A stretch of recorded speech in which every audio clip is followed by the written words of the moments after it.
कार्यकर्त्यांचं मनोबल वाढलेलं आहे.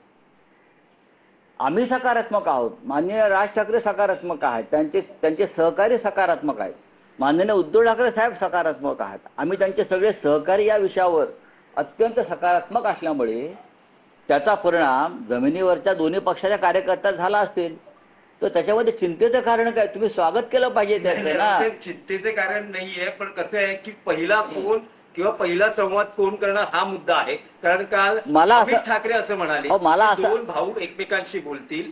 राज ठाकरेंचा नंबर उद्धव ठाकरेंकडे आहे, आदित्य ठाकरेंनी राज ठाकरेंना फोन करावा. तर आता मुद्दा काय फक्त अहंकार किंवा इगोचा राहिला आहे? बघा, ही जी मुलं आहेत सगळी त्यांच्या जन्माच्या आधीपासून हे दोन भाऊ आहेत ना. मी त्या दोघांनाही पाहिलंय आणि जाहीरपणे तर आता मी 10 मिनिटांनी राज ठाकरे यांना फोन करतोय किंवा 10 मिनिटांनी मी उद्धव ठाकरेंना फोन करतोय असं काय सोशल मीडियावर सांगून तर कोणी एकमेकांना फोन करत नाही. काय सांगावं, फोन झाले सुद्धा असतील. तेच विचारायचं, फोन झाले पण काय तुम्हाला बघा, मी वारंवार म्हणत तुम्हाला फळ दिसल्याशी कारण आहे ना, ज्याला तुम्ही फ्रुटफुल टॉक म्हणता, बरं का. तुम्हाला फळ दिसेल ना.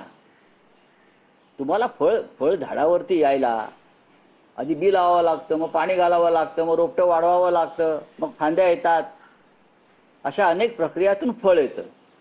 त्या प्रक्रियेला सुरुवात झालेली आहे आणि मला पूर्ण खात्री आहे की काही दिवसांनी तुम्ही म्हणाल खूपच झाडाला फळं आली आहेत, एवढी लवकर फळं आली कशी?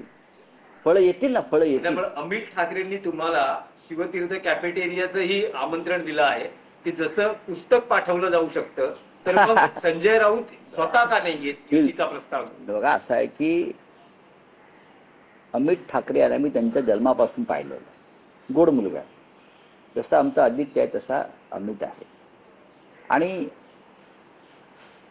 त्याची विधानही फार गोड आहे. त्याच्या मनामध्ये जी भावना आहे त्या भावनेचं मी त्याचा काका म्हणून स्वागत करतो आणि फार छान ते त्यांची हल्ली विधानं फार चांगली आहेत. आदित्यचं भूमिका फार उत्तम आहे. आता तुम्हाला मनोमिलन म्हणजे अजून काय मनोमिलन हवंय? मग होईल ना. मी कॅफेमध्ये ना, मी घरी जाईन. आमच्यासाठी ते कॅफे नाहीये, आमच्यासाठी ते दुसरं घरच आहे ना. एक